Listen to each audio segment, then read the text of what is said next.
नमस्कार, स्वागत है आपका। आप देख रहे हैं गुरु मंत्र। मैं हूं आपके साथ चंद्रश्री राजपूत। गुरु मंत्र में आज हम बात करेंगे मंगलवार के व्रत के बारे में। मंगलवार का व्रत, मंगलवार का जो दिन होता है वो हनुमान जी का होता है। उनकी उपासना के लिए विशेष माना जाता है और कलयुग में हनुमान जी को जागृत देवता कहा जाता है, यानी कि वो तुरंत ही अपने भक्तों की पुकार सुनते हैं। मंगलवार का व्रत और हनुमान जी की पूजा के लिए विशेष है और इससे सभी भक्तों की मनोकामनाएं भी पूरी होती है। मंगलवार का व्रत विशेष रूप से उन लोगों के लिए लाभकारी है जिनकी कुंडली में मंगल दोष होता है। व्रत करने से जीवन में आ रही अड़चने, समस्याएं, झगड़े, मानसिक तनाव, ये सभी कम होते हैं। आज हम इसी पर चर्चा करेंगे और हमारे साथ चर्चा के लिए मौजूद है स्टूडियो में ज्योतिषाचार्य करिश्मा कौशिक जी। करिश्मा जी, बहुत स्वागत है आपका। नमस्कार। तो करिश्मा जी, हम अपने विषय पर जाएंगे उससे पहले मैं अपने दर्शकों को बता दूं कि आपको किन नंबर्स पे हमें कॉल करना है। हमारा नंबर नोट कर लीजिए। हमारा नंबर है 0120-715-3787, 0120-715-3826। नंबर पे आपको हमें कॉल करना है। अपने सवाल, अपनी डिटेल्स लिख कर रखिए ताकि आपको सवाल पूछने में आसानी हो। तो आज का जो हमारा विषय है वो है मंगलवार के व्रत को लेकर, हनुमान की पूजा और उपासना को लेकर। ये देखा गया है करिश्मा जी कि अक्सर लोग ये समझ नहीं पाते हैं। सबसे पहले तो इसके बारे में बताइए कि इसका महत्व क्या होता है, कितना महत्व होता है मंगलवार के दिन हनुमान जी की पूजा करना, उपासना करना, और उनकी सही विधि, सही पूजा कैसे करनी चाहिए। देखिए, मंगलवार का जो दिन होता है हर कार्य में मंगल करने के लिए बहुत ज़्यादा खास होता है। अब मंगल से अगर हम बात करें तो हम ग्रह मंगल की भी बात कर सकते हैं यहाँ पे, क्योंकि मंगलवार का दिन आपकी कुंडली में बैठा हुआ जो मंगल है, अगर वो अशुभ प्रभाव दे रहा है तो इससे आपके जीवन में वो पहले से बेहतर प्रभाव देने लग जाएगा। मैं ऐसा नहीं कहती कि कुंडली में बैठा हुआ मंगल की स्थिति जो है वो बिल्कुल ठीक हो जाती है, नहीं, क्योंकि जब कुंडली में एक बार जब हम जन्म लेते हैं तो ग्रह फिक्स हो जाते हैं, उसी को हम अपनी जन्म कुंडली कहते हैं। मगर उसके प्रभाव जो हैं, जो उसके दुष्प्रभाव मिल रहे हैं, वो हम मंगलवार के दिन हनुमान जी की उपासना करके या हम मंगलवार के व्रत रख के उन दुष्प्रभावों से छुटकारा प्राप्त कर सकते हैं। यानी कि मंगल जो है अगर आपको अमंगल प्रभाव दे रहा है तो मंगलवार का दिन बहुत ज्यादा खास हो जाता है। वहीं पे अगर हम बात करें हनुमान जी की, क्योंकि हनुमान जी जो है हर कार्य को मंगल बनाते हैं, यानी कि संकट मोचन कहा जाता है हनुमान जी को, तो इसीलिए हनुमान जी की उपासना मंगलवार के दिन बहुत खास होती है। और कुंडली में बैठा हुआ मंगल आपको अगर अशुभ प्रभाव दे रहा है, मंगल दोष है, या किसी भी अन्य तरह से आपको मंगल से जुड़ी हुई परेशानी आ रही है, या आप मांगलिक है, तो भी मंगलवार का दिन आपके लिए बेहद खास हो सकता है। इस दिन आप हनुमान जी की पूजा आराधना करके आप अपने अशुभ मंगल को मंगल में परिवर्तित कर सकते हैं। जी, करिश्मा जी, ये भी जानना चाहेंगे साथ ही साथ कि हनुमान जी की अगर पूजा करनी है तो कैसे किया जाए, क्योंकि बहुत सारे लोग होते हैं जो हनुमान जी की मूर्ति को छू लेते हैं। क्या ये सही होता है? क्या उनके ऊपर जो सिंदूर लगाया जाता है उसको लोग घर पे लेकर जाते हैं, तो क्या ये चीजें सही होती है? देखिए, हनुमान जी कलयुग के देवता माने गए हैं और कहा जाता है कलयुग में एक देवता ऐसे हैं जो अभी भी जागृत है। यानी कि आप जितने भी देवी देवताओं को देखें तो हनुमान जी एक ऐसे देवता हैं जो जागृत है। और कलयुग में बहुत सारी चीजें ऐसी हैं जिनको हम फेस कर रहे हैं आज की डेट में। और सबसे बड़ी बात, जैसे कि आजकल का जो हमारे को सिस्टम दिख रहा है कि हम लोग अपने लाइफस्टाइल में बहुत ज्यादा बिजी रहते हैं और कोई भी कार्य को सही तरह से नहीं निपटा पाते हैं, तो हनुमान जी की उपासना आपको अपने कार्य को खास बनाने में सहायता करती है। वहीं पे हनुमान जी की अगर हम बात करें तो हनुमान जी का व्रत रखना, मंगलवार का व्रत रखना, यानी हनुमान जी की सेवा करना, उनकी उपासना करना बेहद खास रहता है। हाँ, यहाँ पे कुछ चीजें आ जाती हैं, जैसे कि जो महिलाएं होती हैं वो हनुमान जी की प्रतिमा को हाथ नहीं लगाती हैं, उनको स्पर्श नहीं करती हैं, उनके चरण स्पर्श भी नहीं करती हैं। जो पुरुष होते हैं वो हनुमान जी की उपासना करते हैं, महिलाएं भी उपासना कर सकती हैं मगर महिलाएं स्पर्श नहीं करती। और जो आप कोई भी चीज जैसे वस्तु भेंट कर रहे हैं हनुमान जी को, जैसे अगर आप हनुमान जी को चोला भेंट कर रहे हैं, तो अगर महिलाएं भेंट कर रही हैं तो वो पंडित जी को ही देंगी और पंडित जी ही हनुमान जी पे अर्पित करेंगे। महिलाओं को खास तौर से समय पे ध्यान रखना चाहिए हनुमान जी की पूजा करते हुए कि आप अपने हाथ से चोला नहीं चढ़ाएंगे, अपने हाथ से सिंदूर नहीं चढ़ाएंगी, अपने हाथ से वरक नहीं चढ़ाएंगी चांदी का। और वहीं पे अगर हम पुरुष की बात करते हैं तो पुरुष ये सारे कार्य कर सकते हैं। अब उसी तरह से हम पाठ पूजा पे आ जाते हैं। जब हनुमान जी की हम पाठ पूजा करते हैं तो जो महिलाएं होती हैं वो हनुमान चालीसा कर सकती हैं। मगर बजरंग बाण का पाठ, आपने खास तौर से सुना होगा, बजरंग बाण का पाठ करने से जीवन के हर जो कलह होते हैं उससे छुटकारा मिल जाता है। मगर बजरंग बाण का पाठ महिलाओं को नहीं करना चाहिए। अगर महिलाएं कर रही हैं तो आप हनुमान चालीसा करें, सुंदर कांड करें, मगर बजरंग बाण जो है केवल पुरुष करें तो वो ज्यादा बेहतर रहेगा। इसके अलावा व्रत की अगर बात करें तो मंगलवार का व्रत महिलाएं भी रख सकती हैं और पुरुष भी रख सकते हैं। इसमें कोई भेदभाव नहीं है कि महिलाएं नहीं रख सकती, महिलाएं भी रख सकती हैं। मगर मंगलवार के व्रत में भी, क्योंकि संध्या काल में हम जो है मीठा भोजन करते हैं, यानी कि जो मंगलवार का व्रत होता है इस दिन हम नमक का सेवन नहीं करते हैं। तो मंगलवार के व्रत में जब आप मीठा खाते हैं तो उससे पहले आप हनुमान जी को भोग चढ़ाएंगे, और भोग भी जो महिलाएं अगर व्रत कर रही हैं तो वो पंडित जी के द्वारा ही चढ़वाएंगी। अब बात करते हैं सिंदूर की। सिंदूर हनुमान जी को सबसे अधिक प्रिय माना जाता है, क्योंकि इसके पीछे एक छोटी सी कथा है, वो मैं आपके साथ जरूर साझा करती हूँ कि जो हनुमान जी हैं वो माता सीता के पास पहुंचे। माता सीता एक दिन बैठ करके अपनी मांग में सिंदूर भर रही थी, तो माता सीता से हनुमान जी ने पूछा ये क्या है माते। तो माता सीता ने उनको जो उत्तर दिया, उन्होंने कहा कि ये मैं तुम्हारे भगवान श्री राम की लंबी आयु की मनोकामना करते हुए सिंदूर लगाती हूँ। वो उनका प्रेम जो है इसमें छलकता है। तो हनुमान जी ने ठीक उसी तरह से, भगवान श्री राम के तो भक्त हैं, भगवान श्री राम को बहुत प्रेम करते हैं, तो इसीलिए भगवान श्री राम की आयु लंबी हो, उनका प्रेम हनुमान जी को प्राप्त हो, इसीलिए हनुमान जी ने अपना पूरा बदन सिंदूर में रंग लिया। तब से कहा जाता है हनुमान जी को कि सिंदूर चढ़ाना बहुत ज़्यादा खास होता है और उससे आपको भी लाभ मिलता है। हनुमान जी प्रसन्न हो जाते हैं, क्योंकि जितना आप हनुमान जी को सिंदूर चढ़ाते हैं उतना हनुमान जी प्रसन्न हो जाते हैं, क्योंकि ये कथा भगवान श्री राम जी से जुड़ी हुई है। ठीक उसी तरह से हनुमान जी को सिंदूर अर्पित करें। जब आप मंगलवार के दिन अगर व्रत कर रहे हैं, शाम को अगर व्रत खोलते हैं, तब भी आप जो है सिंदूर अर्पित कर सकते हैं। और अगर वैसे भी अगर आप व्रत नहीं कर रहे हैं तो भी हनुमान जी को सिंदूर अर्पित करना बहुत खास माना जाता है, तो इसलिए सिंदूर अर्पित करें। हाँ, यहाँ पे एक चीज हम जरूर कहेंगे कि अगर नजर दोष है, घर में छोटा बच्चा है वो बार बार रोता है, या अगर आपके घर में किसी भी तरह की भूत प्रेत बाधा है, तो हनुमान जी का दाएं पैर का सिंदूर लेकर के आप अपने घर में जरूर स्वास्तिक का चिन्ह बना दें। ऐसा करने से आपके घर में किसी भी तरह की नकारात्मकता प्रवेश नहीं करती है। और अगर कोई बच्चा आपके घर में छोटा है, बार बार रोता है या नजर दोष हो लगता है, तो आप उसका तिलक भी जो है सिंदूर का उस बच्चे को या उस इंसान को कर सकते हैं जिसको नजर लगती है। वहीं पे व्यापार में भी अगर आपको लगता है कि आपकी दुकान में बार बार नजर लग जाती है, काम आता है मगर उसके बाद किसी वजह से, किसी कारणवश नजर लगने के बाद फिर थोड़ा सा रुकावट आ जाती है, तो भी आप ये कार्य कर सकते हैं, ये उपाय कर सकते हैं। सिंदूर का तिलक अपने गले पे लगा सकते हैं और अपने जो दुकान है उसकी चौखट पे लगा सकते हैं। जी, तो काफी सारी चीजें करिश्मा जी ने आपको बताई। और करिश्मा जी, अब वक्त हो गया आज का पंचांग क्या है ये जानेगा। जी, आज का पंचांग की अगर बात करें तो विक्रम संवत 2082 है, तारीख है 27 मई, दिन है मंगलवार का। और अगर वहीं पे तिथि की बात करें तो ज्येष्ठ मास की अमावस्या तिथि आज के दिन लगी रहेगी, और इसके बाद ये जो तिथि लगी रहेगी 8:12 तक लगी रहेगी। इसके बाद शुक्ल पक्ष की प्रतिपदा तिथि लग जाएगी। वहीं पे ये तिथि जो शुक्ल पक्ष की प्रतिपदा तिथि रहेगी वो रहेगी कल सुबह 5:02 पे, और ये जो 5:02 तक जो रहेगी तो ये तिथि क्षय हो जाएगी। इसके बाद ज्येष्ठ मास के द्वितीय तिथि लग जाएगी शुक्ल पक्ष की। और अगर हम बात करें चंद्रमा की, तो चंद्रमा जो है आज पूरा दिन और पूरी रात वृश्चिक राशि में गोचर करेंगे।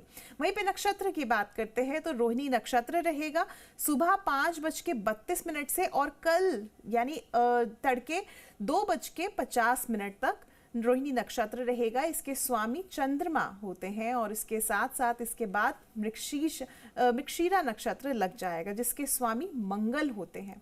योग की बात कर लेते हैं तो सर्वार्थ सिद्ध योग रहेगा आज सुबह 5:32 से लेकर के 5:45 तक का सर्वार्थ सिद्ध योग था। इसके बाद दिव्य पुष्कर योग लग चुका है जिसमें आप अपने कार्य कर सकते हैं। राहु काल की बात कर लेते हैं तो राहु काल का समय जो रहेगा दोपहर के 3:43 से लेकर के शाम के 5:22 तक का रहेगा। तो इस समय पे जितने भी मांगलिक कार्य हैं वो वर्जित रहेंगे, राहु काल का ध्यान रख के चलिएगा।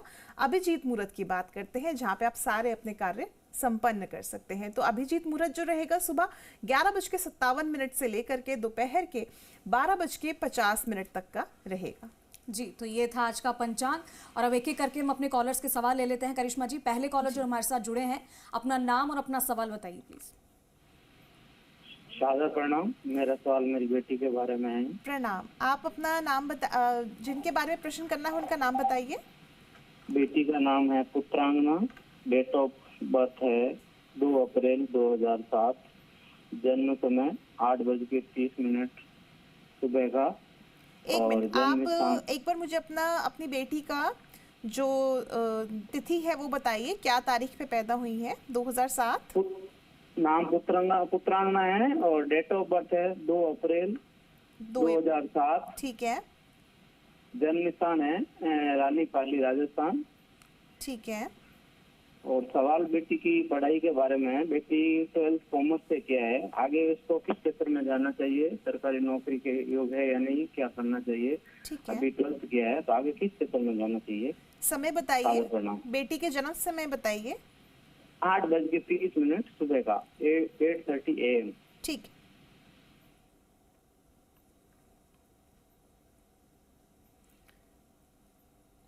तो अगर आपके कुंडली की हम बात करते हैं तो यहाँ पे आपकी जो डिटेल्स के अकॉर्डिंग कुंडली बन रही है वो बन रही है मेष लग्न की, और वहीं पे अगर हम राशि की बात करें तो राशि जो बन रही है कन्या राशि बन रही है। प्रश्न ये था कि आपको, आपकी बेटी को जो है आगे पढ़ाई में कैसा रिजल्ट रहेगा। देखिए, पढ़ाई के लिए बच्चे को बहुत ज़्यादा ध्यान देने की ज़रूरत है। इस समय पे बच्चे का मन नहीं लग रहा होगा। हो सकता है कि आप जो है इस समय पे जो चीज़ें अपने बच्चे को करने को कह रहे हैं उसमें बच्चा सहमत ना भी हो या फिर उसके मन में किसी तरह का डाउट हो। तो सबसे पहले तो ये है कि आप अपने बच्चे से बैठ करके बात कीजिए कि बच्चे का मन है या नहीं, और इन केस अगर बच्चे का जो भी कार्य करने का मन करता है, वो जो भी पढ़ाई करने का मन करता है, उस चीज़ के लिए आप उसको उत्साहित करें। और अगर आप ये पूछ रहे थे कि मेडिकल में जाना है तो इसके लिए बहुत ज़्यादा मेहनत करने की ज़रूरत रहेगी।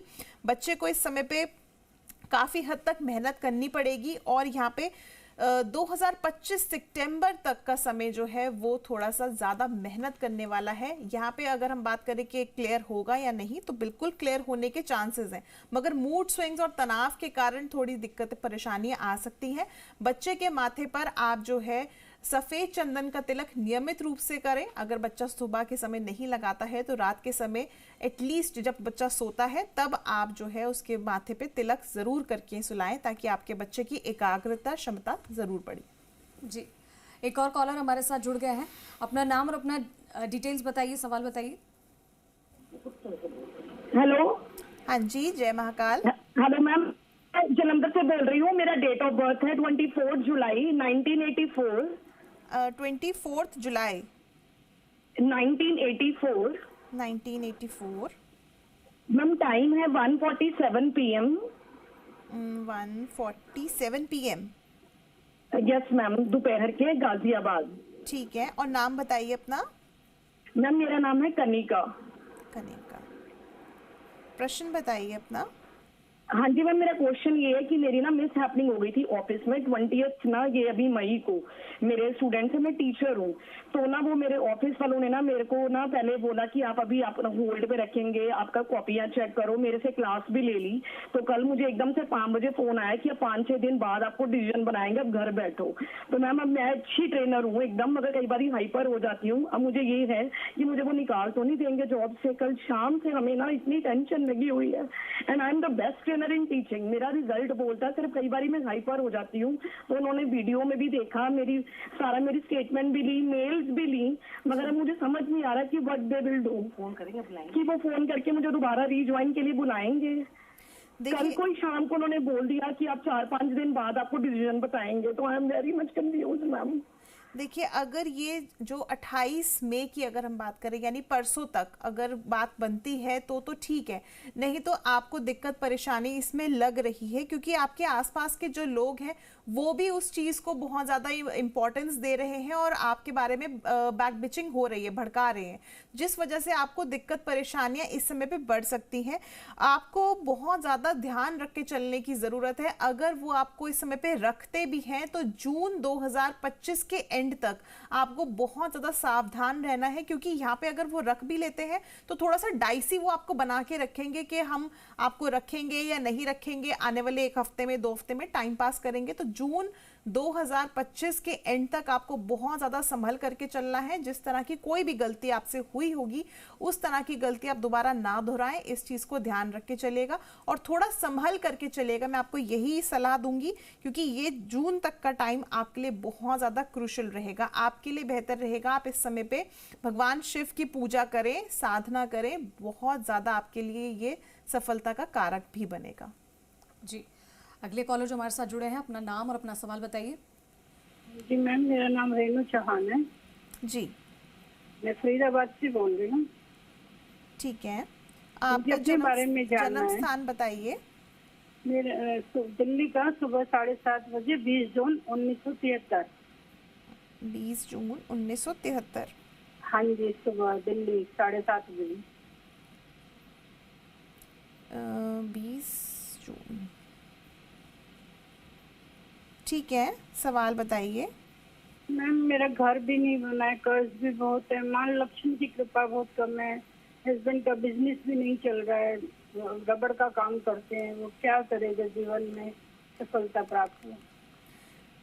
देखिए, ऐसा तो नहीं है कि आपके जीवन में माता लक्ष्मी की कृपा नहीं है, आपके जीवन में माता लक्ष्मी की कृपा है, क्योंकि इस समय पे आपकी जो कुंडली बन रही है इसमें आपकी शनि की जो महादशा है वो चल रही है। मगर यहाँ पे आपको 19-20 जो है उतार चढ़ाव देखने को मिल रहे होंगे। बहुत ज़्यादा मैं नहीं कह सकती, बट हाँ, यहाँ पे आपको अभी जो है थोड़ा संभल करके रहने की ज़रूरत है। 2025 नवंबर तक चीज़ें बेहतर होंगी। और अगर हम बात करें आपके ऊपर लक्ष्मी की कृपा, आप कह रही हैं कि नहीं है, तो ऐसा नहीं है, क्योंकि आपकी कुंडली में जो है लक्ष्मी नारायण योग भी है। मगर वहीं पे कुछ चीजें राहु की वजह से बहुत ज्यादा स्टेबल नहीं हो पा रही हैं, इसीलिए आप छोटा सा उपाय करें। हर शनिवार जो है, जो उड़द की दाल होती है काली सफेद वाली छिली हुई, वो आप अपने ऊपर से वार करके किसी भी जगह पे जहाँ पे बहता वो पानी हो वहां पे प्रवाहित करें। कितनी लेनी है क्वांटिटी, वो आपको 1 मुट्ठी लेनी है, काले कपड़े में बांध करके प्रवाहित करनी है। ये आप कम से कम 7 शनिवार करें, ताकि आपके जीवन में जो परेशानियां हैं वो समाप्त हो। और अगर हम बात करें आपकी लक्ष्मी नारायण योग की, तो इसको एनहांस करने के लिए, इसको एक्टिवेट करने के लिए आप अपने घर में शुक्रवार के दिन श्रीयंत्र को जरूर स्थापित करें। श्रीयंत्र स्वटिक का श्रीयंत्र होना चाहिए, लाल रंग के कपड़े पे इसको स्थापित करें और नियमित रूप से पूजा करें। जैसे जैसे आप इसको पूजा करेंगे वैसे वैसे आप देखेंगे आपके जीवन में जो बाधाएं आ रही हैं वो समाप्त होंगी और लक्ष्मी की कृपा बरसती रहेगी। जी, करिश्मा जी, कॉलर से हमारी बातचीत हो गई है और अब वक्त हो गया है आज का राशिफल क्या है ये जानने का। जी, राशिफल की अगर बात करें तो सबसे पहले प्रथम राशि की बात करेंगे, मेष राशि के जातकों की। तो मेष राशि वालों के लिए सरकारी कार्यों में सफलता मिलेगी, बेरोजगारों को रोजगार के अवसर प्राप्त होंगे। वहीं पे ऑफिस में अधिकारियों से अनबन की संभावना है, तो आप जो है अपने आसपास के लोगों पे, वाणी पे संयम रखें, आसपास के लोगों पे ज्यादा बातचीत ना करें। उपाय की अगर बात करते हैं तो गरीबों को भोजन कराएं और माता पिता की सेवा करें। वृश्चिक राशि की बात करेंगे तो वृश्चिक राशि, सोचे हुए कार्य पूर्ण होंगे। इस समय पे स्वास्थ्य में उतार चढ़ाव रह सकता है, व्यापार में आर्थिक स्थिति बिगड़ सकती है, निर्णय सोच समझ कर ले। उपाय की बात करें तो शनि जयंती है, इसके अवसर पर आप जो है पीपल के वृक्ष के नीचे सरसों के तेल का दीपक अवश्य जलाएं। आज मिथुन राशि की बात करते हैं तो मिथुन राशि के लिए परिवार के साथ समय बिताने का अवसर प्राप्त होगा आज। वहीं पे व्यापार में आर्थिक लाभ होगा, नए कार्य शुरू होंगे और इसके साथ साथ दिन भी आपका अनुकूल रहेगा। आज के उपाय की बात करें तो हनुमान चालीसा का पाठ जरूर करें, लाल रंग के वस्त्र धारण अवश्य करें। कर्क राशि की बात करते हैं, कोर्ट केस में जो भी कोर्ट केस हो रहा है उसमें जीत के योग हैं, व्यापार में आय के लिए नए स्रोत बनेंगे और वहीं पे परिवार में मान सम्मान बढ़ेगा। उपाय की बात करें तो किसी महिला को आप जो है सुहाग से संबंधित सामान का दान जरूर करें। सिंह राशि की बात करते हैं। मानसिक तनाव और स्वास्थ्य संबंधी समस्याएं हो सकती हैं। वहीं पे वाहन बहुत ज़्यादा सावधानी पूर्वक चलाएं। परिवार में मतभेद की संभावना है। उपाय क्या करना है? किसी मंदिर में जाकर के घी का दान करें। कन्या राशि की बात करते हैं। स्वास्थ्य पर ध्यान देकर के चलें। वहीं पे व्यापार में नुकसान की संभावना है। किसी करीबी के कारण आपको अवसर हाथ से निकल सकते हैं। उपाय क्या करना है? मिठाई के दान आज जरूर करें और अपने खाने पीने पे नियंत्रण रखें। तुला राशि की बात करते हैं। पुराने मित्रों से मुलाकात होगी। रुके हुए कार्य इस समय पे पूर्ण होंगे। वहीं पे व्यापार में भी लाभ के योग हैं। परिवार में मान सम्मान बढ़ेगा। उपाय की बात करते हैं तो शनि जयंती है आज। आप भी आज पीपल के वृक्ष के नीचे सरसों के तेल का दीपक अवश्य जलाएं, काले तिल डाल करके। वहीं पे वृश्चिक राशि की बात करें, वृश्चिक राशि की, तो वृश्चिक राशि के लिए अचानक से धन लाभ होने की संभावना है। शुभ समाचार प्राप्त होंगे। कार्य क्षेत्र में अनुकूल परिस्थितियां बनेंगी। उपाय क्या करना है? शनि जयंती है तो आप जो है शनि देव को आज काली सरसों जो है वो दान करें। वहीं पे बात करेंगे अगली राशि धनु की, तो धनु राशि के लिए बेहतर रहेगा। पत्नी के स्वास्थ्य को लेकर के चिंताएं हो सकती हैं। व्यापार में साझेदारों से मतभेद संभव है। पैतृक संपत्ति में हिस्सा मिलने के योग भी बन रहे हैं। और आज आपको क्या करना है? आज आपको काले वस्त्रों का दान करना है। वहीं पे अगर बात करें हम अगली राशि मकर राशि की, तो कार्य में व्यवस्था बनी रहेगी। करियर में उन्नति के योग हैं। स्वास्थ्य सामान्य रहेगा। उपाय की बात करें तो आज शनि जयंती पे आप लोग लोहे का दान करें, सरसों के तेल का दीपक जलाएं। बात करते हैं कुंभ राशि की, तो आत्मविश्लेषण और आत्म विकास के लिए समय अनुकूल रहेगा। रचनात्मक कार्यों में आपकी रुचि बढ़ेगी। उपाय क्या करना है? आप लोग भी जो है आज शनिवार के दिन एक चौमुखी सरसों के तेल का दीपक पीपल के वृक्ष के नीचे जरूर जलाएं। अंतिम राशि मीन की बात करेंगे तो मीन राशि के लिए आज रहेगा कि आज आप जो है कार्य में सफलता प्राप्त करेंगे। घरेलू मामलों में ध्यान देने की आवश्यकता रहेगी और आसपास के लोगों से बच के रहिएगा। आज के लिए उपाय रहेगा कि आप जो है शनि देव को जलेबी या लड्डू का भोग अवश्य लगाएं। जी, तो ये था आज का राशिफल। आज का आपका दिन कैसा रहने वाला है और आपको क्या उपाय करने हैं इसके बारे में आपको बताया। एक कॉलर हमारे साथ और जुड़ गए हैं, करिश्मा जी, उनका सवाल ले लेते हैं। आपका क्या नाम है और आपका क्या सवाल है? दीप्ति नाम है, सिक्कर से। हेलो, दीप्ति नाम है, सिक्कर से, और 14 अगस्त 1984 इसका जन्म तारीख है। 14 अगस्त 1984 1984, और उसका जन्म समय है रात को 11 से 11:15 के बीच में। जन्म स्थान है उसका सुजानगढ़ है। तो ये है कि वो उसकी सर्विस का योग है या नहीं है, इसके बारे में बताएं, और उसके स्वास्थ्य के बारे में बताएं आप। आपने प्रश्न किया है कि स्वास्थ्य के बारे में। देखिए, स्वास्थ्य को लेकर के इस समय पे थोड़ी चिंताएं ज़रूर बनी हुई होंगी। और अगर हम बात करें कि स्वास्थ्य कब तक ठीक होगा, तो देखिए 2028 तक का समय, यानी 2028 में समय थोड़ा लंबा रहेगा, मगर इस समय पे आपको जो है उतार चढ़ाव महसूस होंगे। स्वास्थ्य में उतार चढ़ाव रहेंगे, मगर 2028 तक आपको बहुत ज़्यादा ध्यान देने की ज़रूरत है, क्योंकि जो भी अगर प्रॉब्लम्स आ रही होंगी वो इस समय पे बढ़ सकती हैं। स्पेशली खाने पीने का ध्यान रखें, क्योंकि डाइजेस्टिव सिस्टम या लिवर से संबंधित दिक्कतें आ सकती है या ब्लड इन्फेक्शन हो सकता है, तो इस समय पे खाने पीने का ज़रूर ध्यान दें। स्वास्थ्य भी काफ़ी लंबे समय से ही खराब चल रहा होगा। अगर हम बात करें समय की, तो 2021 या 22 के आसपास से स्वास्थ्य बिगड़ना शुरू हुआ होगा। अब ये समय भी लंबा है, अभी कम से कम 2 से 2.5 वर्ष का समय है। तो आप इस समय पे कोशिश करें कि बिल्कुल जो भी डॉक्टर आपको सलाहें दे रहा है वो माने, मेडिकेशन अच्छी लें, और अगर किसी भी तरह की कोई दिक्कत परेशानी आती है तो तुरंत ही आप डॉक्टर को दिखाएं। अगर उपाय की मैं यहाँ पे बात करती हूँ, तो उपाय आपको क्या करना है? आप नवग्रह मंदिर में जाएं और नवग्रह मंदिर में केतु के पास जाकर के आप दीपक जलाएं। ये कब करेंगे? रविवार के दिन। काल भैरव की उपासना बहुत अच्छी रहेगी, तो काल भैरव की उपासना भी रविवार के दिन करें। और जो आसपास के श्वान होते हैं, यानी जो आसपास के आपके स्ट्रीट डॉग्स हैं, उनको ज़रूर आप जो है खाना खिलाएं, उनके हाथ से खिलवाएं, दूध रोटी जो भी आप सही लगता है वो खिलवाएं। तो इससे आपके जो 19-20 उतार चढ़ाव आ रहे हैं स्वास्थ्य के, वो बेहतर हो जाएंगे। जी, तो करिश्मा जी ने आज इतनी सारी चीज़ें बताई, उपाय बताए। करिश्मा जी हमारे साथ जुड़ने के लिए और इतनी सारी जानकारी देने के लिए बहुत बहुत धन्यवाद। नमस्कार।